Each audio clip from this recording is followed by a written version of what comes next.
Assalamu alaikum, Huzur. I would like to put forward two questions which I came across when I was preaching to Bangladeshis in my area. The first question is about Islam in general, and the second question is related to Ahmadiyyat. May I put the first question? Have sir? they not come, your friends, Bangladeshis, to ask the questions themselves? Number one, the fact that they won't be able to ask question in English, and more so their Urdu is not so good. They were hesitant to come to the... Have you learned Bangla enough to converse with them? Yes, but they thought that in the public they won't be able to Yes, that's right. to transmit their own Okay, so it thoughts. will be through you, the Yes, contact, please, yes. Okay. Hazur, the question number one is that before the advent of Islam, what was the faith or religion of Hazrat sallallahu alaihi wasallam? And this question has another part as well, that the daughters of the Holy Prophet who were married before the advent of Islam, were they married to what was the faith of those families to whom they were married to? Okay. There's first question. There is the first question. That's the first question. Right. Every prophet has only one faith before a message is revealed to him. I'm talking of those prophets who are made by God to found religions. They have only one faith, that is faith in God, and no other faith. And they remain nondescript as such. But there is also evidence that some prophets who are born in an age where an old Sharia, old law was still continuing to be the valid currency at that time, stick to that law, maybe not in detail, but they belong to that teaching in general. As far as Ahmad sallallahu alaihi wasallam is concerned, he had no relation with classical older religions, so this does not apply to him and may not apply to many other founders of religion. But in one case I know there is an exception, that is Abraham alayhi salatu wasalam.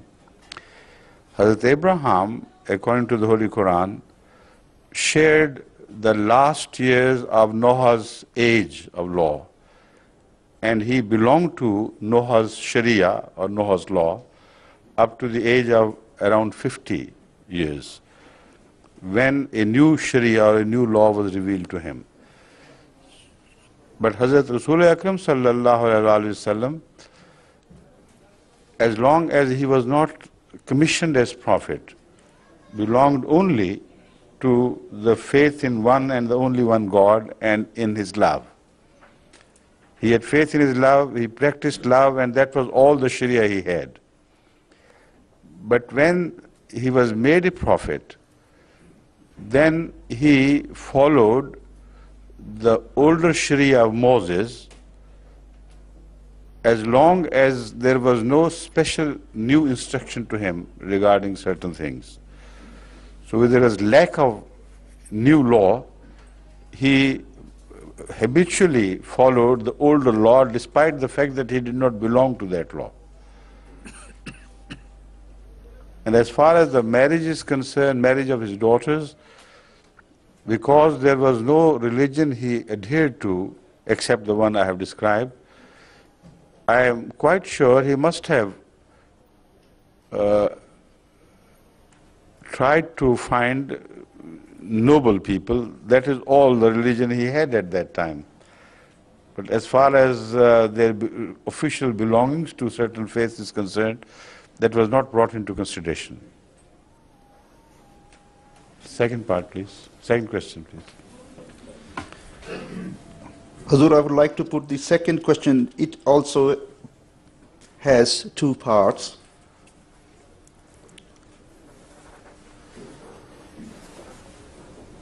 The title of the the Ahmadiyya Khalifa is Khalifatul Masih. Normally it is written and spoken. And the question is that why it is not said as Khalifatul Masih and Mahdi, as the promised Messiah was the Messiah and the Mahdi as well. And when we use the promised Messiah's name, and we always use the title of Mahdi and Masih as well. And the second part of the question is... Shall I first attend the first part? Yes, please. Do you know how many claimants there are to Mahdihood in Islam? There are quite a few, more than a dozen. And how many messiahs claim to have descended from heaven? Only one. Only one, yes. So that is the obvious reason. One title could be confusing. The other stands alone by itself. There is no confusion about it. That when we speak of Al-Masih al-Maud, he is the one. And secondly, the concept of Messiahhood is universal. And the concept of Mahdaviyyat is not universal. Mahdaviyyat is a title which remains within the confines of Islam.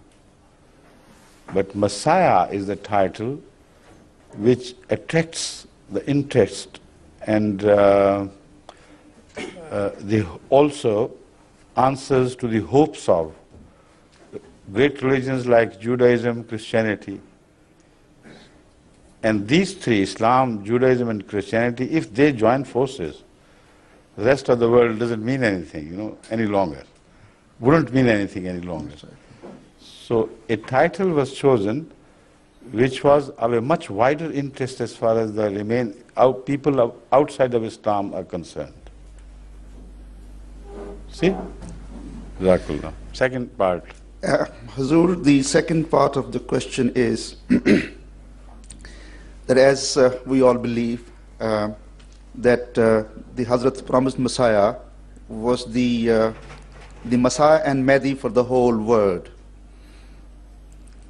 So why not, when we write or proclaim the names of the Khulafa, why we write the Khalifatul Jamaatul Ahmadiyya, why not Khalifatul Muslimeen, when the promised Messiah was for the whole world? What is Ahmadiyyat other than Islam?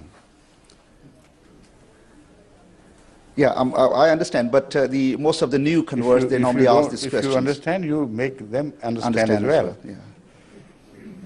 Ahmadiyyat is a vision of Islam which completely tallies with Islam.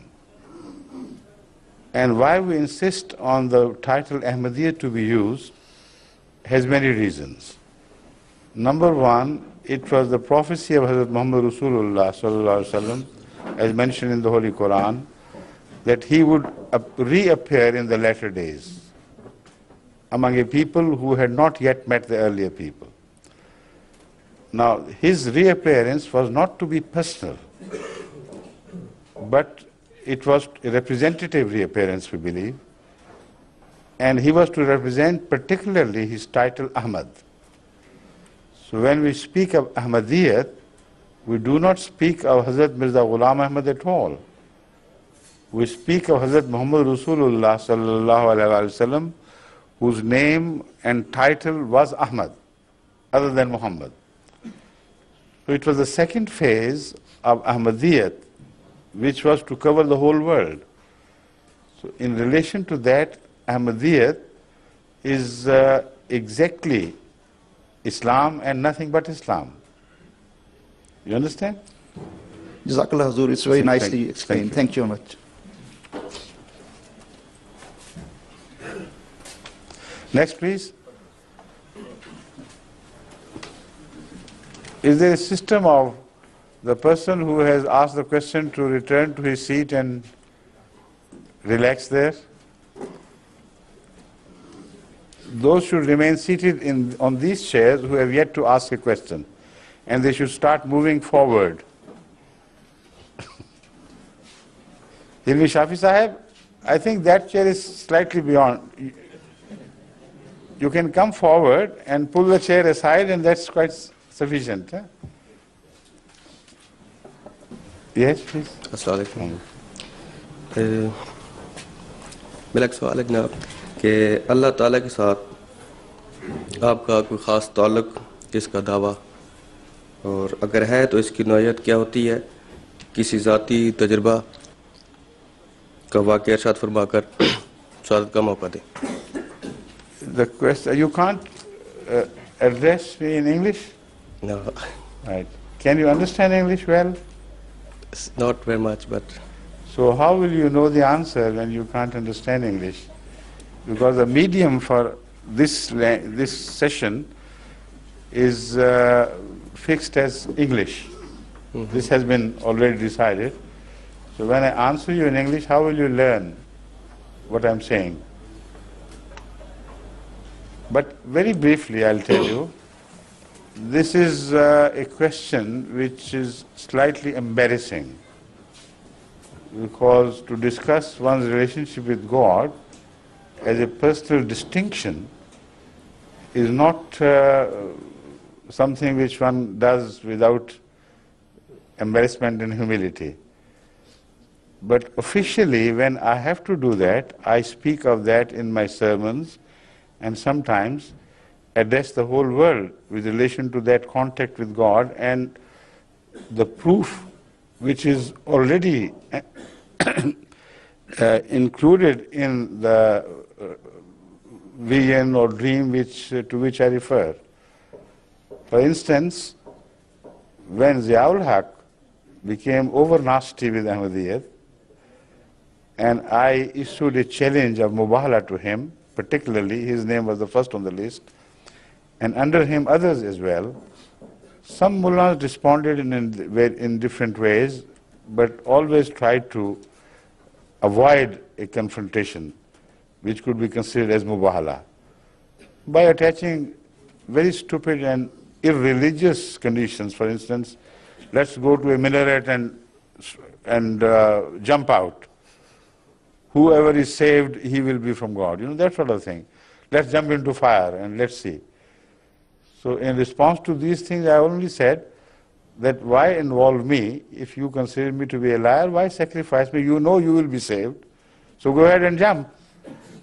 And I'll be waiting downstairs to have bath on your hands. So this was the treatment to that very serious challenge of spiritual bout. And because many of the guests do not understand what Mubahala is, let me explain a little bit. Mubahala means that when the dialogue is no longer productive and meaningful, when all the arguments which God has bestowed upon his own people fail to produce results, and you see people behaving obstinately, and you have a sense that even when they understand, they don't have the courage or honesty to confess that this is truth and we have understood.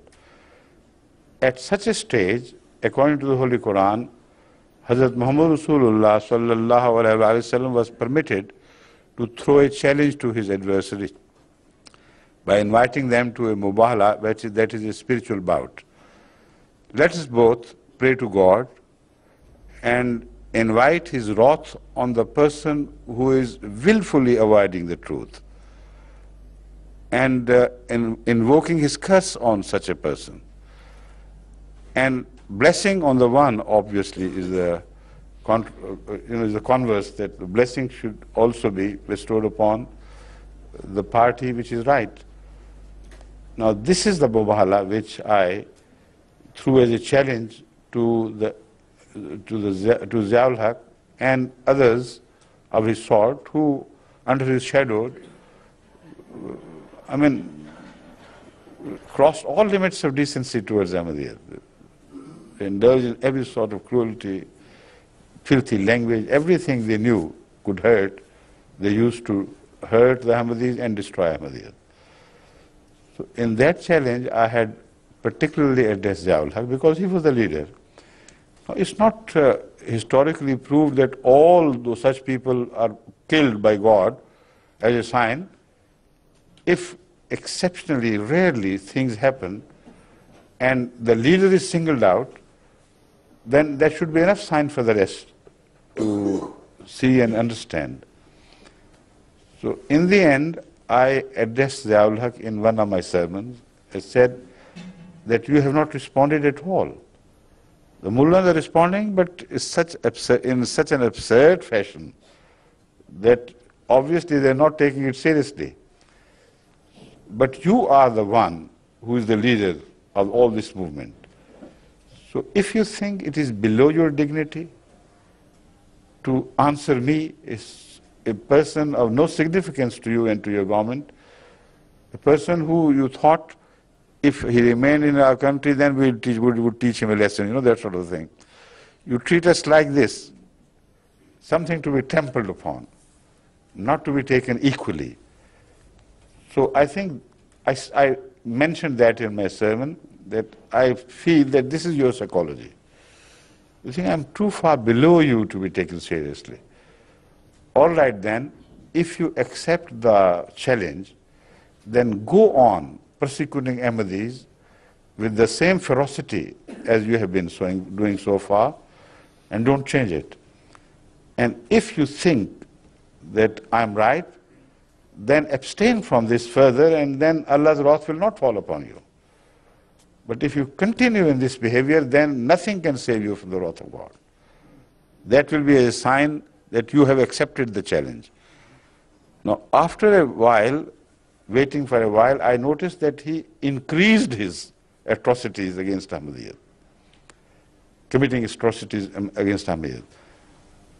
So one night, it was the night between Thursday and Friday, I saw a dream, which was a very clear message that the time for Zia's destruction has come, and nothing can stop it.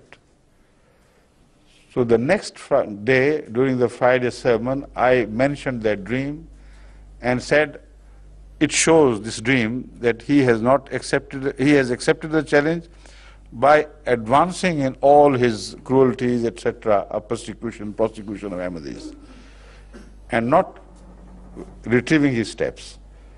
So God has seen it, and God has told me that now he's going to be destroyed in a manner that everybody would see, and nothing can save him now. Before the next Friday, his plane exploded in the midair. And he was torn to pieces, unrecognizable pieces. All that is buried in the name of his corpse is the dust they gathered from where the accident took place. And a denture, false denture, all that was recognizable as Zia. And that was also significant because his biting power became a symbol of his remains. So, is that not a sign of one's relationship with God? And the truth of that relationship is apparent from all this. Thank you.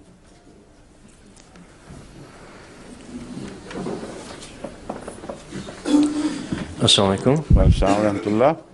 I have two questions, and Please. they're both on general current affairs. Okay. First one is with Now, reference... by the way, if you could introduce yourself as well, Right. perhaps it would be for the advantage of everybody, we know who is talking to us. Right. My name's Ikram ul-Haq, and I've travelled from Leicester to join this meeting with a good friend of mine here. I see.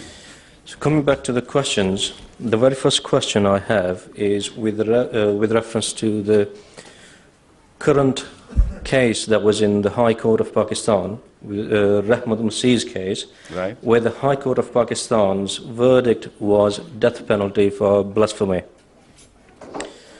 I'm interested to learn whether death penalty for blasphemy is actually in the Islamic law, and if so, precisely where in Holy Quran it is stated. This is a question which I have myself been raising for a long time now, addressing the mullahs and the advocates of this penalty, I have been repeatedly requesting them to show me one single line in the Holy Quran where this penalty is mentioned, and I have not yet received any answer. So the moment I receive an answer, I'll remember you. Thank you. The second question, again, is with reference to current affairs, especially the sad cases which are currently going on, the shootings in the mosques, between the sectarian killings between the Sunnis and the Shias.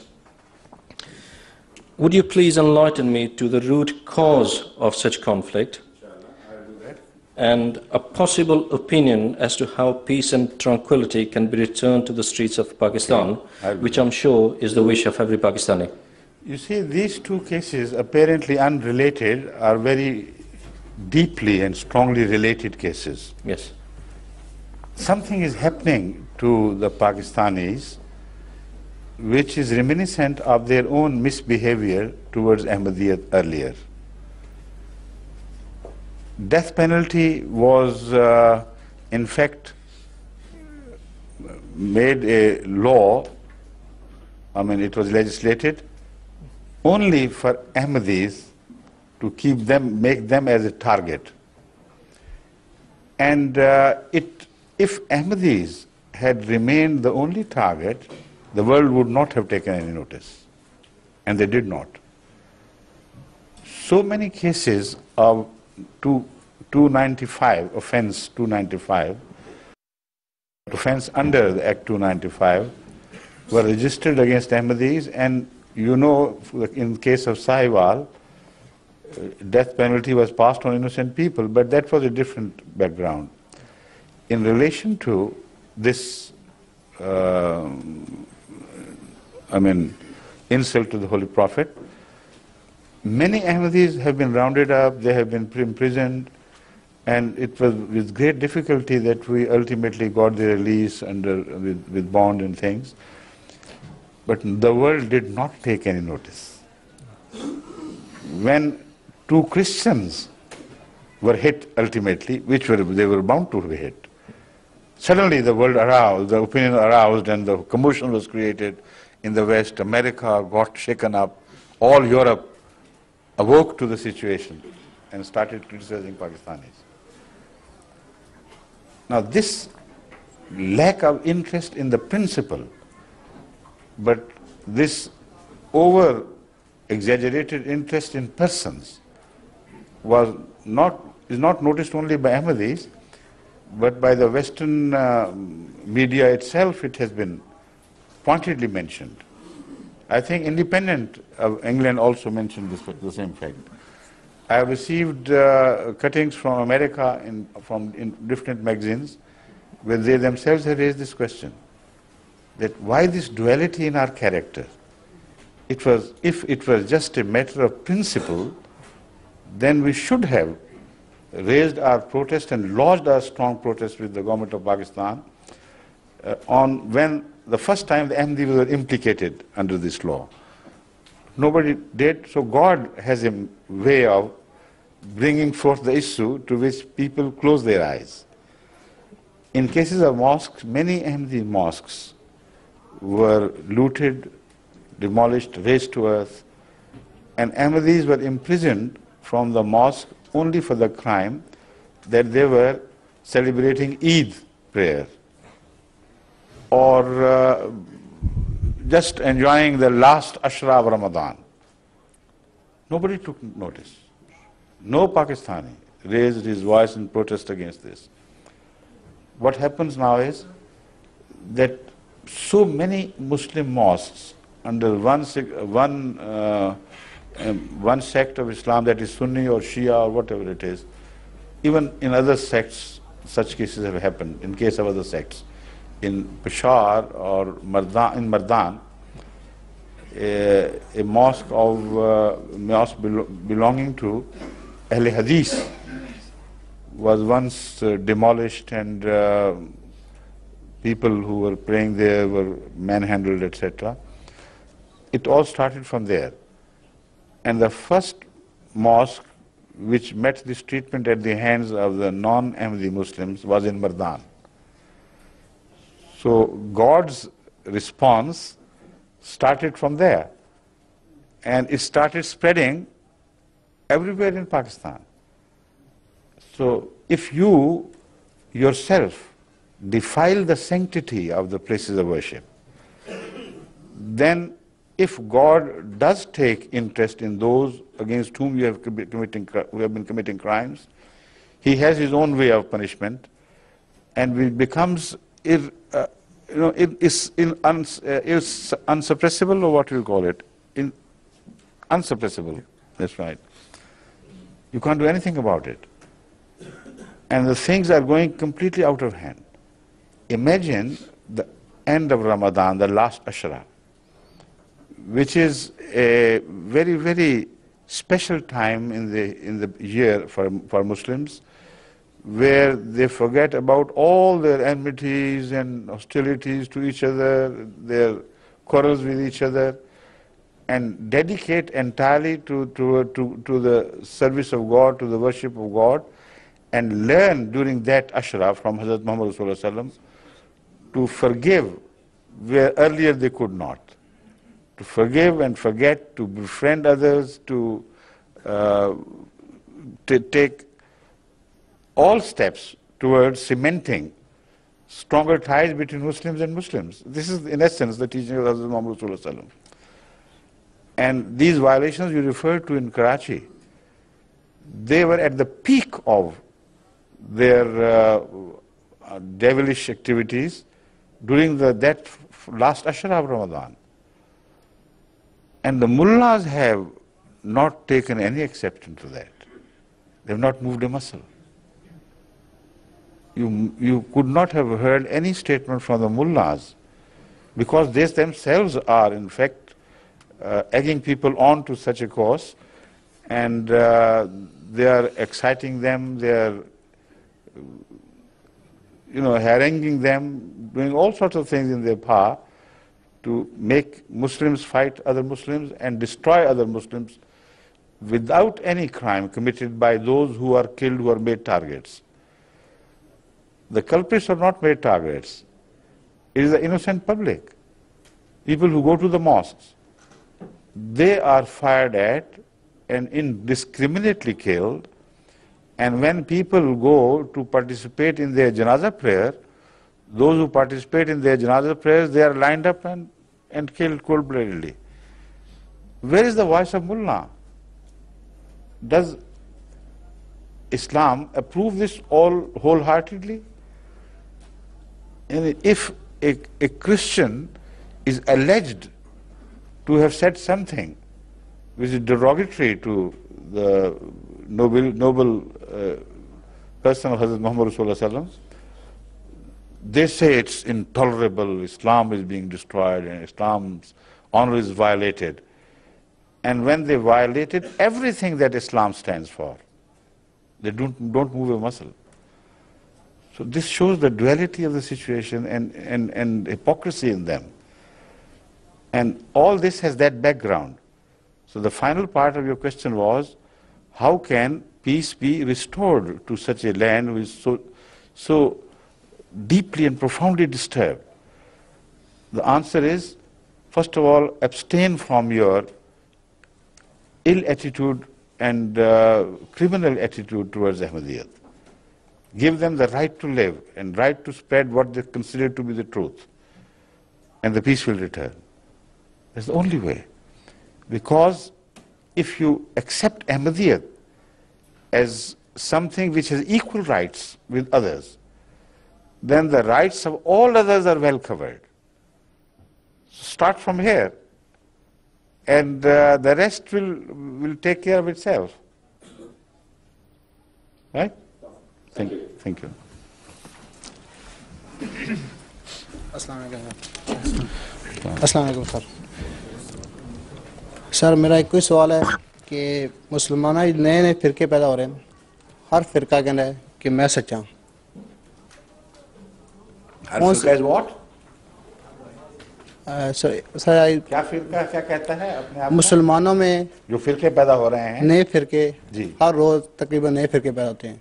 अच्छा, हर फिरका कहता है कि मैं सच्चा हूँ, लिहाजा कौन सा फिरका आप बताएं कि सच्चा है? बहुत अच्छा। First of all, can you understand English? No sir, only speak Urdu ना। So, who has brought you here? Who has invited you? You have an Ahmadi friend who has invited you? Yes. Who is he? Rashid साहब। You can understand English? Yes. Okay. Then whatever I say in English, because this is a session in which medium of instruction is English. So I have to stick to that. Because other guests who know only English, they'll be left out of it, and it will not be fair to them if I answer you in Urdu. You understand? Yes. So he will inshallah take note of my answer and make you understand. Okay? Thanks. But in that case, even in that case, I have to be brief. Otherwise, he may forget all the things I have said. That's the problem, you know. Thanks, sir. So, you see, every sect claims to be right. This is what I'm saying. Every Muslim sect claims to be right. And more sects are coming into being. According to him, they're cropping up like vegetation every day. Nobody can keep count of them. First of all, I think that is a little over-exaggerated. Sects are not born every day, but different views and deviance do take place. That's correct. The question is, everybody says he is right. Now what should they say? Should they say they are wrong? This is the only option they have. Everyone has to say that he is right. So how to find out the truth of that claim? That is the question. In such a rigmarole of claims and counterclaims, the ideal thing would be to ask God and to turn to Him. But before that, all that you can do is, because you don't have access to literature, access to all the investigation material necessary for investigation, and not even time for that. So the best answer I can give you is this, is twofold answer in fact. One, to pray to God to guide you to the right path. Second, to judge the claims on the merit of them, not from the point of view of the arguments they present, but from the point of view of the claims themselves. Which do they appeal to your nature? Do they sink into your heart? Do you find yourself at one with them, naturally? If you apply this criterion, then I'm sure, instead of involving yourself in a detailed investigation with reference to the Quranic verses, Hadith, Bible, Gita, Vedas, etc., you can always put them to the touchstone of your own inner self, which according to Allah has the decisive power, and God has given this potential to every human being, this ability and faculty to judge the right from the wrong. But in that case, you must start your journey of investigation completely unprejudiced. Don't bring into consideration what you inherited from your forefathers' beliefs. Just judge the beliefs according to your own nature. Do they seem to be right, or do they seem to be wrong? One of the differences between Ahmadiyyat and non-Ahmadi faiths or sects is that they believe in the physical life of Jesus Christ to continue till this moment. They say that he is alive physically, not spiritually, but physically, till this moment, and he never tasted death up to now. Christians say he tasted death and were revived from the dead, and he started a new life. Now, which of the two claims appeal to your nature? Have you ever witnessed any such thing happening in real life? And the Ahmadi claim is that Jesus Christ was attemptedly murdered, but not successfully murdered. He was attempted to be crucified so that he could die upon cross, but God saved him. And there is enough evidence, we believe, but I'm not talking about evidence at the moment. I'm just telling you the possibilities of the correctness of one view as against the other. Our view is that Jesus did not die upon the cross. He was saved from the cross, or death upon cross, and later on when he was observed walking about, he was the same Jesus who had suffered the wounds of crucifixion. And he continued to live with the same wounds. So what would you infer from that? Did he die and then was raised, or he did not die and was miraculously saved by God? Our view is that he was miraculously saved by God. So there are the three propositions I quote by way of illustration. Which one appeals to your nature? Go by that. And if you are unprejudiced, your answer will always be right. And then with the help of prayer, inshallah, you will be led to the right path. Thank you.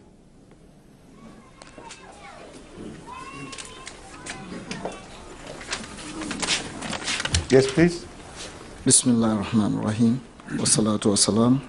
Ala nabiyuna wa ala alihi wa sahbihi wa ala man ihtada bi ihsani ila yawmiddin. Assalamu alaikum. Wa alaikum assalam wa rahmatullah. Where are you from? I'm a Sierra Leonean. From Sierra Leone? Yeah. Which part of Sierra Leone? Bo. Is it right? Yes. Yeah. You know, Sierra Leone is one of my most favorite countries. Of course, you know yes. that, don't you? Of course, right, yes. okay. Yeah. And my name is Hassan Dawood Mansari. Right. And my problem is actually I've been to the Arab world, Saudi Arabia. And that's the biggest problem. No, I'm coming. And no, I was living in Medina. But my problem is a lot of questions has been raised over there pertaining to the coming of Mahdi, alayhi wasalam, and yet it has been remained unanswered actually, because nobody has actually convinced me something like that. So really, you have said that he has already come. So could you please educate me on this issue? Would you kindly raise those questions one by one, which you feel have not yet been answered? Well, and actually, I'll attempt to answer them. In general, is a person we Muslims actually expect him to come. All right, my problem is I don't actually know anything about him, or I want science to prove that he has actually come. Okay.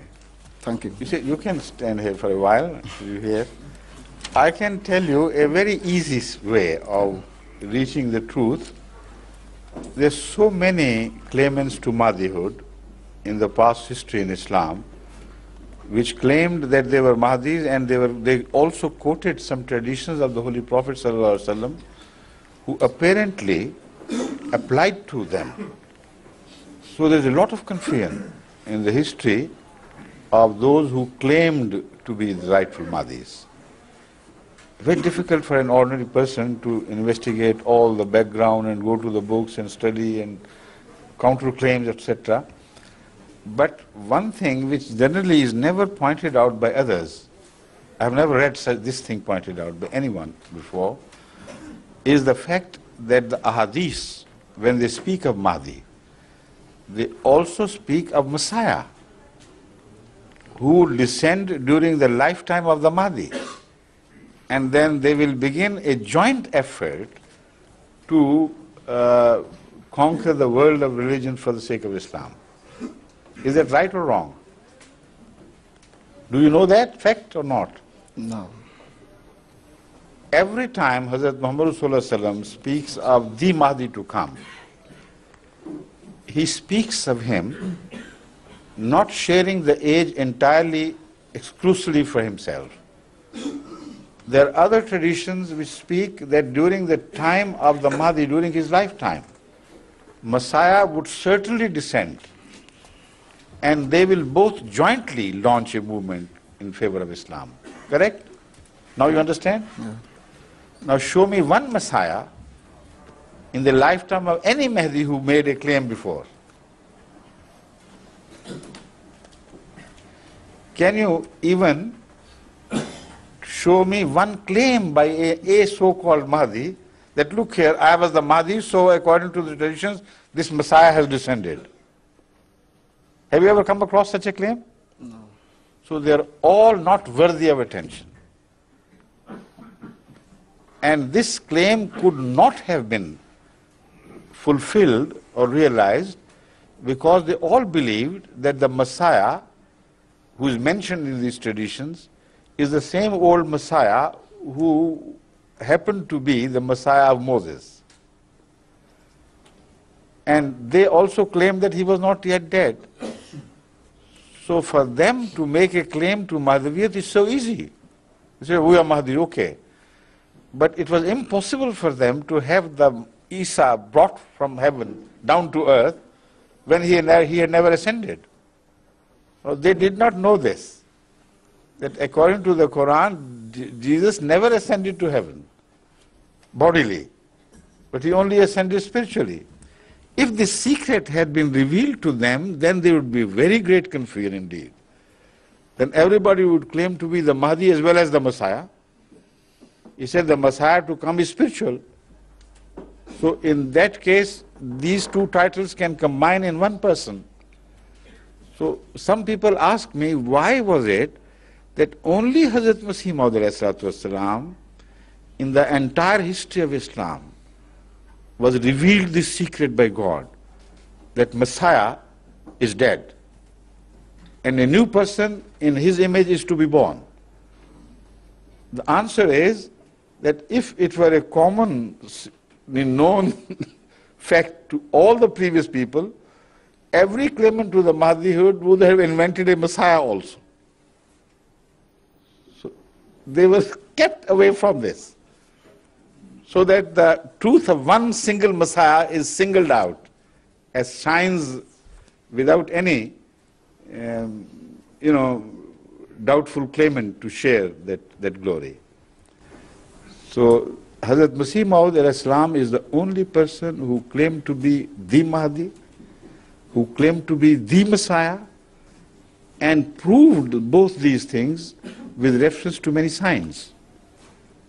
Now, this I can't occupy the whole of this remaining time, answering your question, but if you ask your family friends, they will provide you with either my audio-video cassettes, where I have already dealt with these issues, or will help you find the books in which this issue has been discussed in detail with reference to all the relevant verses of the Quran and traditions, etc. Right? Thank you. Thank you. Good morning, Your Holiness. Good morning and Assalamu alaikum. Assalamu alaikum. Yes, please. I would like to know as to how should a true believer of a Muslim should conduct his Muslim faith. How should he conduct himself? His as a Muslim faith. His Muslim faith? Yes, sir. That's right. You see, it is a very, very good question, central to the issue of religion as such. How should any man who claims to be a religious person conduct himself? Now, Islam's answer is that here the religious barriers should not make any real substantial difference in the conduct of any person. All persons belonging to true religions must conduct themselves basically alike. If different religions require them to conduct basically differently, then there is no God, or there is not one God, there may be many gods.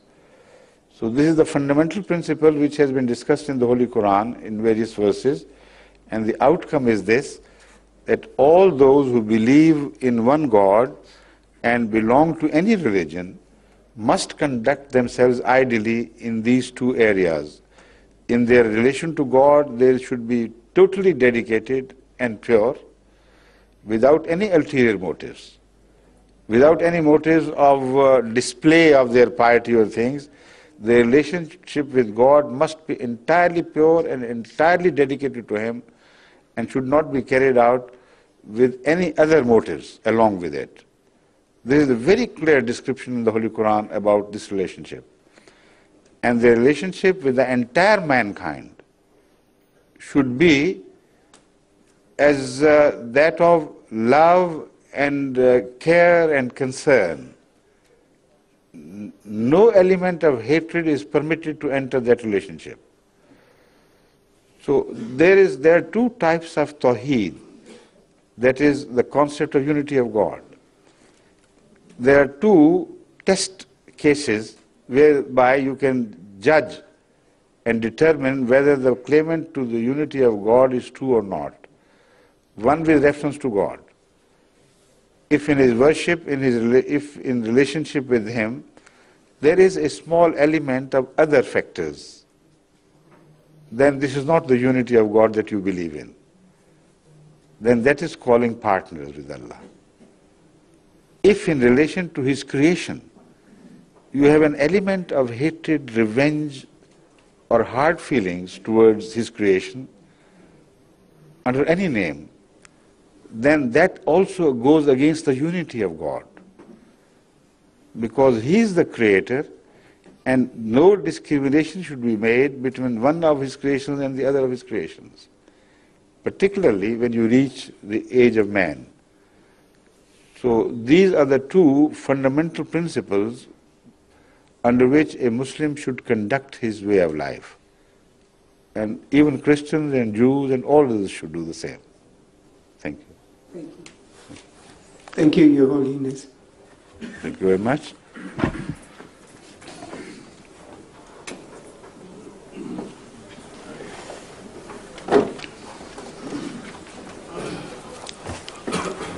Assalamu alaikum. Wa alaikum salam. And you are from? I'm from Ivory Coast. Africa? Yes. Ivory Coast, of course, yes. My name is Lassine. That's right. You speak English? All right. A little. But your language is French, of course. Yes, yes. Is that right that the quality of spoken French or written French in Ivory Coast Yes. is better than the quality of spoken written French in many parts of France? Yes. Is that right? Yes.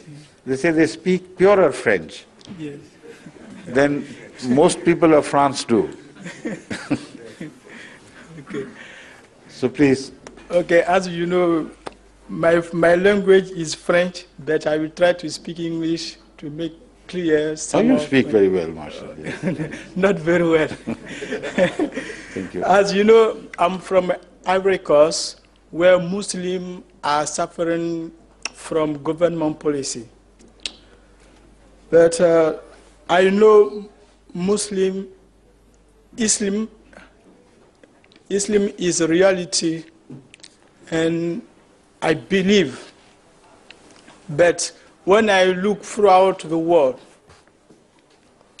I see Muslims suffering from war, famine, and diseases. And disease. Disease. Yes, yes. And I know all Muslims must to live together. They are friends. But I want to know what sort of help they receive from other Muslims like us.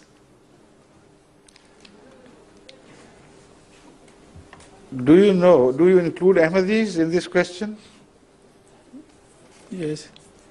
Don't you know that we are trying our best to help? And Iftikhar Ayaz Sahib, in his introductory remarks, also mentioned many areas of the world where Ahmadis were participating to the best of their ability in trying to improve the quality of the suffering humanity. Yeah, I'm not talking about only Ahmadiyya. No, I know, but are you also talking of Ahmadiyyat? I'm talking about all Muslims. The remaining? Yes. But including Ahmadis or excluding Ahmadis? Including Ahmadi.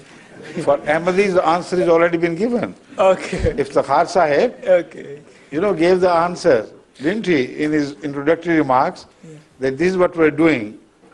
And if you go to Ivory Coast, you will see what Ahmadis are doing there to improve the lot of the suffering humanity there. In Sierra Leone, in the Gambia, everywhere where we are, in Ghana, in Nigeria, in East Africa, we do our best, apart from delivering the message of Islam, to improve the quality of life of those people who are particularly, those people who are oppressed and who are counted as have-nots, So we're working in many areas of helping them by opening schools, colleges, hospitals, dispensaries, and even now we are helping them in not only in big industry, but mainly in small means of livelihood. We provide small capital to the people who can start their own independent life, instead of remaining all their life on the receiving end of doles and arms, etc., which are doled out to them. We say, no, you become independent. We provide you with the initial capital and go ahead and do it. But this has limitations, of course. We are a small community. We have to undertake so many big tasks in the entire world. But within our own small world, we are trying our best. As far as the rest of the Muslims are concerned, ask them. Okay, I will. Thank you. Thank you.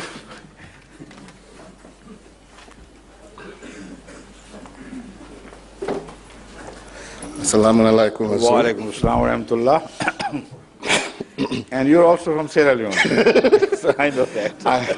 I have to say on behalf of the Sierra Leoneans, please don't feel we want to monopolize today. We are many here, and it is a demonstration of the success of the Ahmadiyya mission in Sierra Leone. May God put more blessing to let you succeed in spreading the message in our country. I've been following development for almost 20 or more years.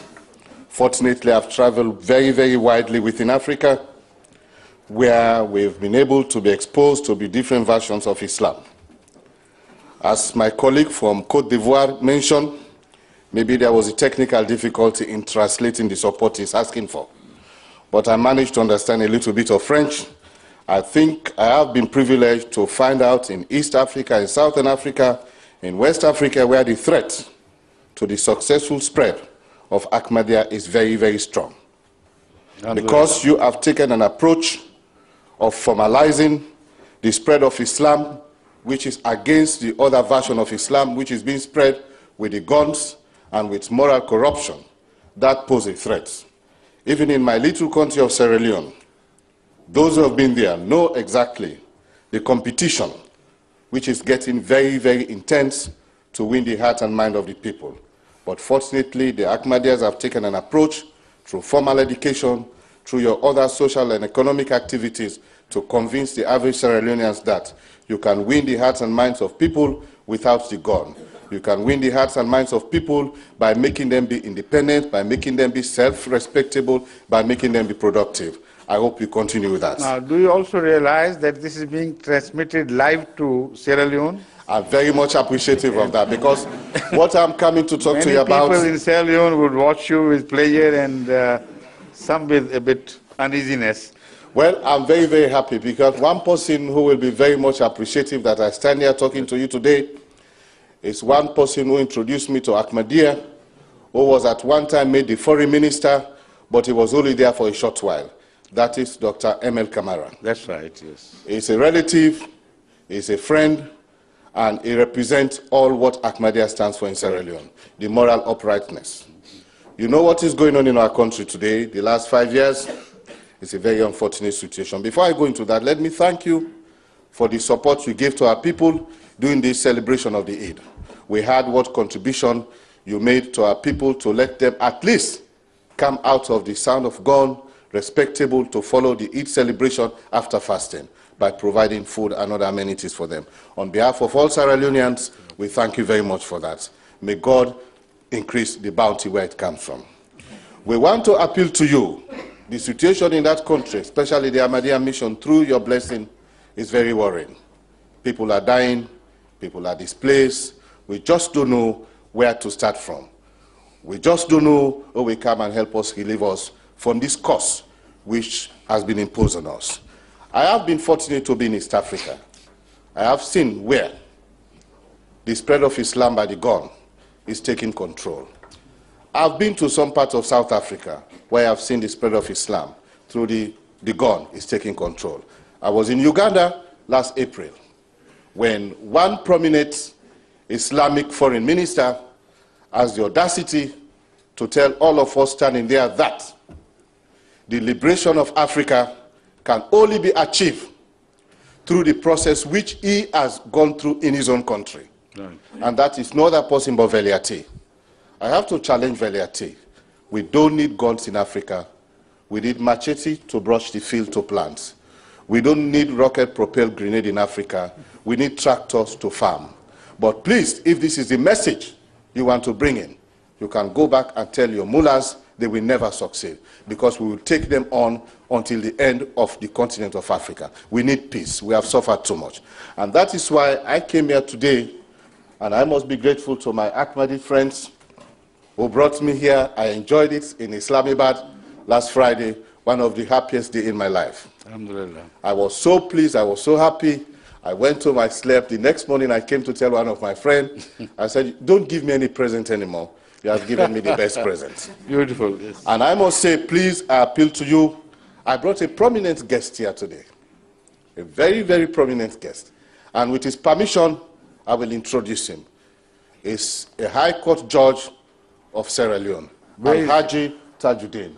He stands there. Would you kindly trouble him to step forward and come and I went to speak a few words to his countrymen through the Ahmadiyya television, please.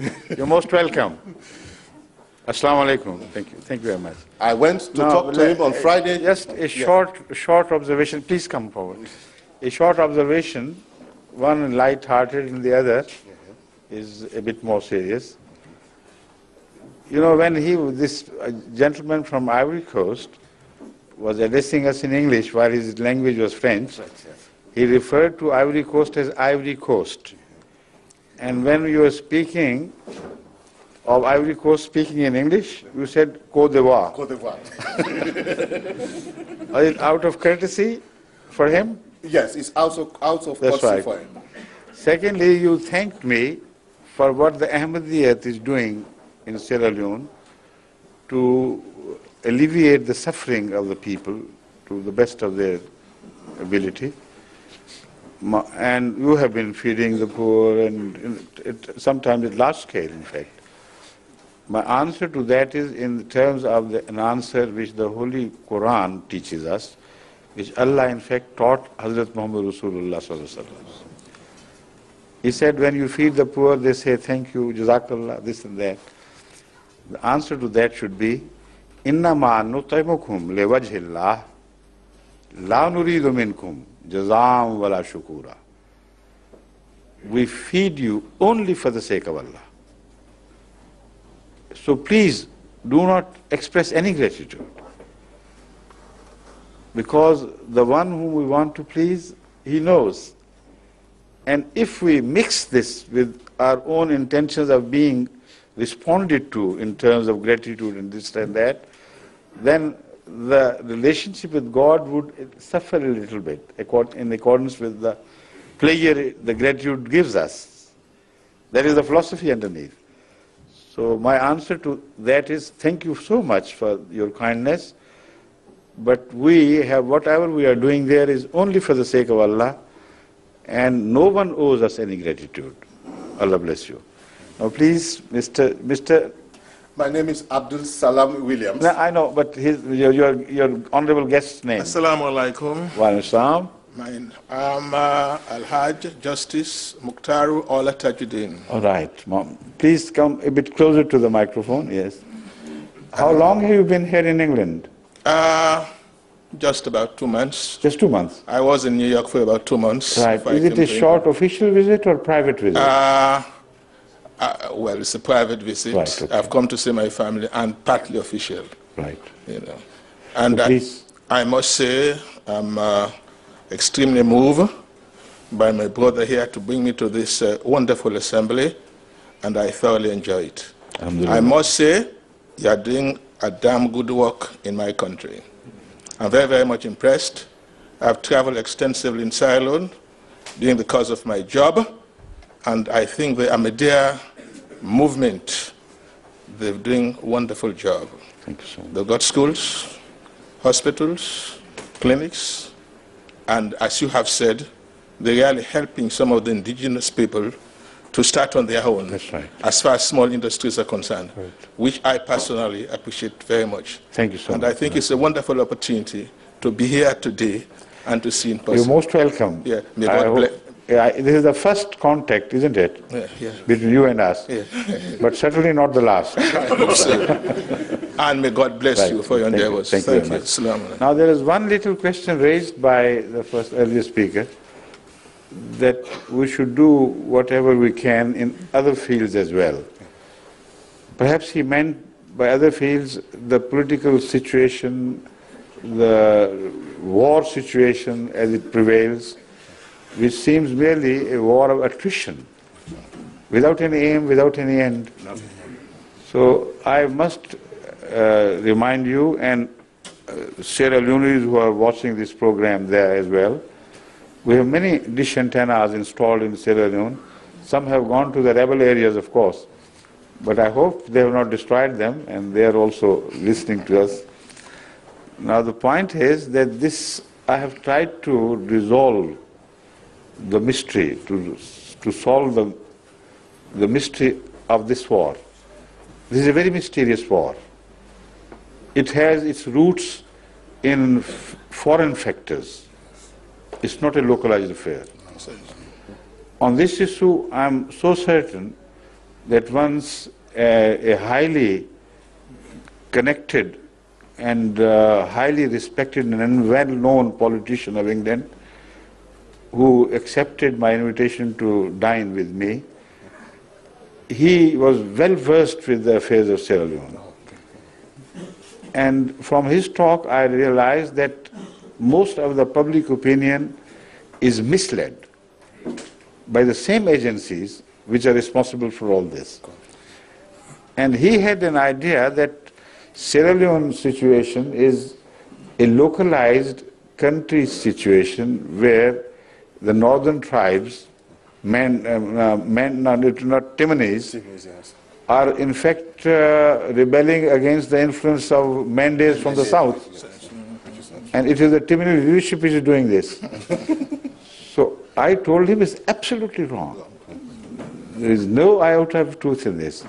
Timonis and Mendes all suffer together alike at the hands of rebels. And they have no respect for any institution, neither for religious institutions, nor for educational institutions, nor for healthcare institutions. And they just burn and scorch earth and run away with whatever they can rob. So it has two elements, foreign elements, playing their role in it. One is related to Mr. Taylor of Liberia, who was promised some influence in Liberia, who was trained for that purpose, but ultimately he was deprived of all those promises. Exactly. So they want him to have a chunk of Sierra Leone instead, to help himself. And to rob Sierra Leone freely, and nobody is going to interfere. And nobody is interfering. That's what he's doing now. See? And the second part is a revenge for a contract which was cancelled out between Sierra Leone and Israel. Yes. A few years ago, a contract was signed between Israel and the government of Sierra Leone, giving monopoly to Israel for extracting diamonds, etc., and gold, everything. Yeah, gold, yeah. Which was worthy. I mean, which could bring cash to the economy. Yes, exactly. Entire contract with a monopoly, not only that, but also to guard the borders and work as truly government representative immigration officers, and to control the tariffs as well. This was the biggest faux pas in the history of your political life. And it was a suicide. Voice was raised against this, and ultimately the then government of Mr. Joseph Momo was compelled to cancel that. But as they had unwisely rushed into the contract, again unwisely they rushed out of it, tried to rush out of it. But they would be punished. That was the mood prevailing among the people who were were to regain all advantages from these contracts. And they have their role to play in Liberia, and they are in contact with Mr. Taylor, etc., and all that. So these two seem to be the motive forces of all this. And as far as the Sierra Leone itself is concerned, the unfortunate situation there is that many in the Sierra Leone armies have been again duped under one pretext or another to create an impression that it's better for you to side with these two influences. It is patriotic on their part. Once they're convinced of it, then the concerted joint effort of the army, which is so much needed to bring peace back to this unfortunately disturbed land, they further aggravate the situation. And some cruel decisions have to be taken on the part of the government to behead a few, to imprison a few, with further chain reactions. It's a very difficult situation. What we have been doing is, quietly, I have been informing the leaders of public opinion outside as to what really is taking place, and trying to convince them to, for God's sake, do something now. Otherwise, a country is being destroyed before your very eyes, and you will be held responsible in the sight of God, if you believe in God, to let these things happen like that, continue to happen like that. So this is my brief, this is my brief discourse on my understanding of events and my response to those events. I hope you will agree with the analysis to be correct. If not, then I would like to be corrected. No, I must say, I'm very much impressed. You are well conversant with the situation back over there, even than most of us over there. And personally, I feel this particular rebel incursion is uncalled for, is unnecessary, and is senseless. Right. Killing people for no apparent reason, looting their property, God alone knows what's happening. But I think with some outside help and prayer, we hope that this unnecessary war that help I'm trying to get through educating the leadership of public opinion elsewhere. Yes. That's what I'm just doing. Thank you. I must congratulate you. I'm well conversant with the situation over there. God bless. Very appreciative of it. Okay, thanks so much. Thanks very much. Next, please. Assalamu alaikum. Assalamu alaikum. Yes, I heard you. Come from, this is my friend Chaudhry Bhutta Khan. Yes. And he sent to me here. And I want Chaudhry Bhutta Khan Sahib is from where? From Sialkot district, Pakistan.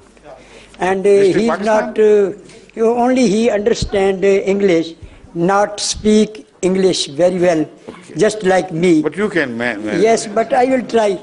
to question of Chaudhry Bhutta Khan. Bhutta Khan Sahib, which village of Sialkot you belong to? Sambayal. Yes, Sambayal I know very well. I have been there so often. And which particular village close to Sambayal you belong to? दरिया के करीब है. अच्छा. दरिया के करीब है कौन सा है? उसका नाम भी होगा जरूर. कोटमलिया वाला है.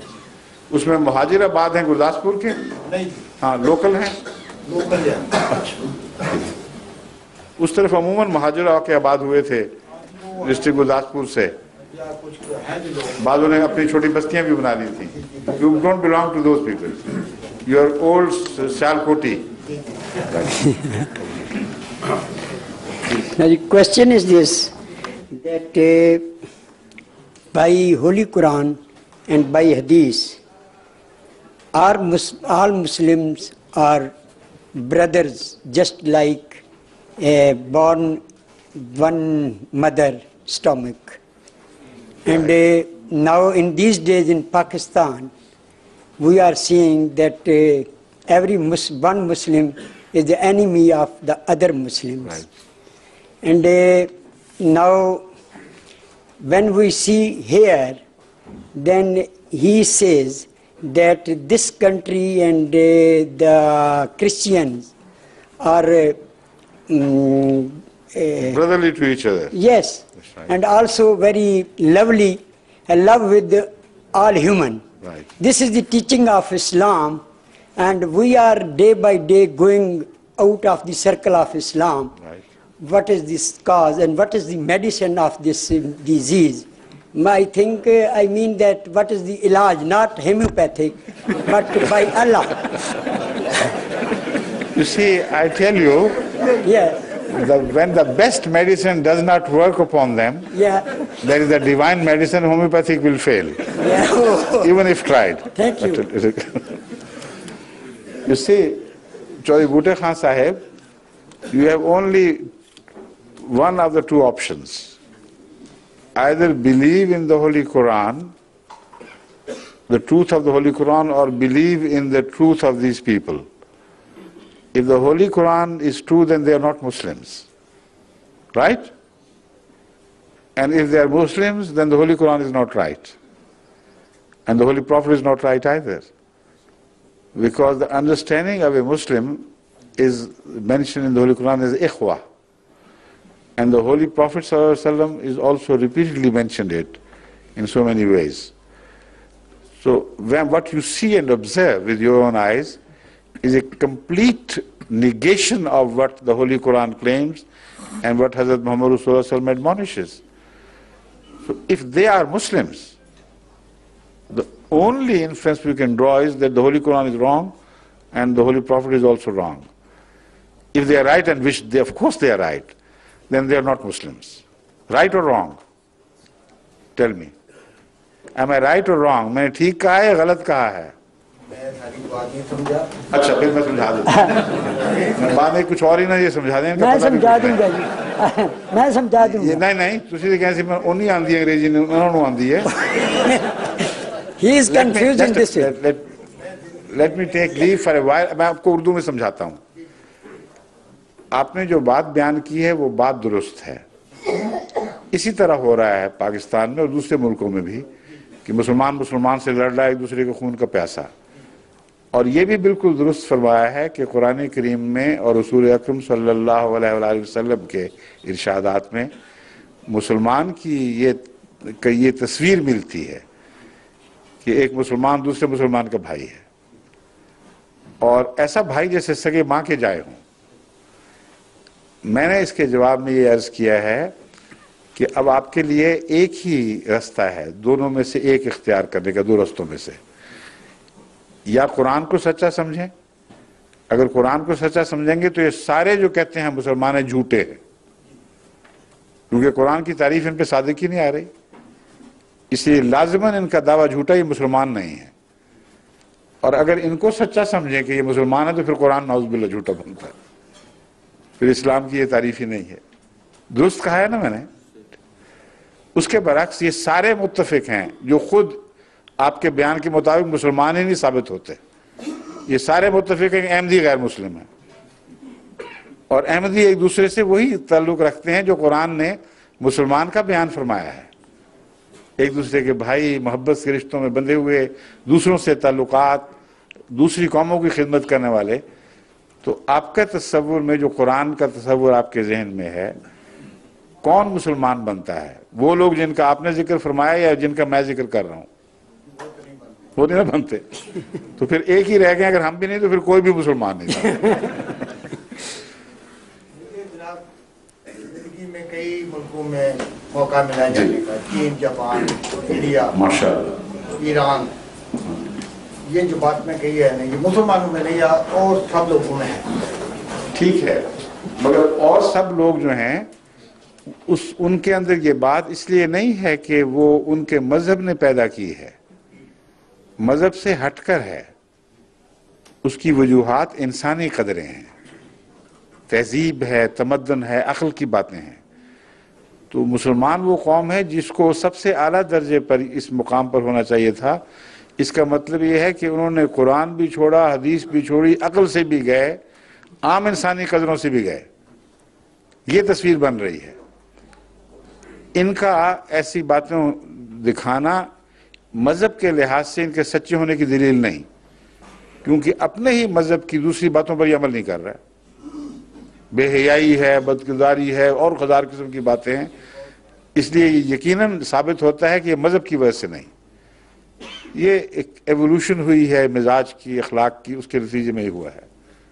तशरीफ रखिए। तुझे कोई होर ना तर्जमा कर छड़ना हूं जाके। Now the part which we were discussing in Urdu, a part of that has to be shared with you as well. In answer to his question, I told him that as you claim, the Holy Quran and the Holy Prophet's injunctions are very clear on the issue, that all true believers and Muslims must be like real brothers to each other. There should be no enmity separating them. And also your other statement that all Muslims in the world, not only in Pakistan, are behaving otherwise. So I told him that you are left with only two options: either to accept the Holy Quran to be true, and then they should be considered non-Muslims, or take them to be true in their claim, and then you have to reject the Quran as untrue. But if you do that, then if the Quran is untrue, then their claim to be a Muslim also goes overboard, along with the Quran. So neither way can they be proved to be true Muslims. On the other hand, I told him that there is one community in Islam, which is Ahmadiyya Muslim community. Regarding that community, they have all joined forces, and unanimously they have declared us to be outside the pale of Islam. Now, from the angle of the criterion which he himself mentioned, I invited his attention to see if we fulfill those expectations of Muslims which he mentioned that are found in the Quran, they should be like brothers, or do we not? So he seemed to agree with that. So in that case, either we are the only Muslims, true Muslims, according to that definition to which he pointed at, or there is no Muslim left in the world at all. That is what I told him in Urdu, over and above what I had already told you in English. Thank you. Sir, one of our honored guests, Mr. John Hall, who is not too well, has passed on this question to me. Please. If I could present it. He says that... could I just see him? Oh, over there. Yes, he's my old friend, of course. I thought you were talking of somebody new, you know. No. Okay, please. He says that in the second chapter of the Holy Quran, God Almighty states that one of the qualities of the believers, the true believers, is that they believe in the unseen. And he's asking, what is this unseen? Okay. Now, if you wait for a month or so, I hope this time, inshallah, within a month or maybe 2 months, my book on this issue will be released, which deals specifically with this subject among a few others.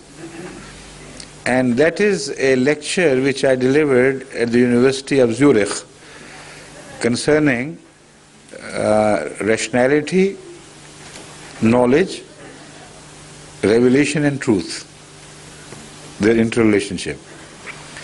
There I have particularly picked out this subject of belief in the unseen, what the Holy Quran means and what part does it play in the lives of human beings to strengthen their faith in God. Because if you do not understand this very important aspect of the Quranic teaching, you may be led to believe, wrongly of course, that the Holy Quran wants you to believe in every hocus pocus, everything which can't be proved to be scientifically right, everything which belongs to the area of darkness. Because the unseen brings to light the issue of darkness. So that is no teaching.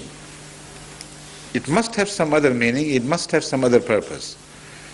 And that purpose needs a thorough discussion, and with reference to the other verses of the Holy Quran and what happened after the revelation of the Quran from that time to this time, I have explained the issue of the unseen in relation to the things which are in the realm of the seen.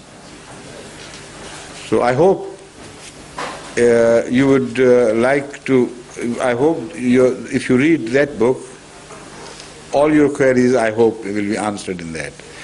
If any remain, inshallah, I'm always available.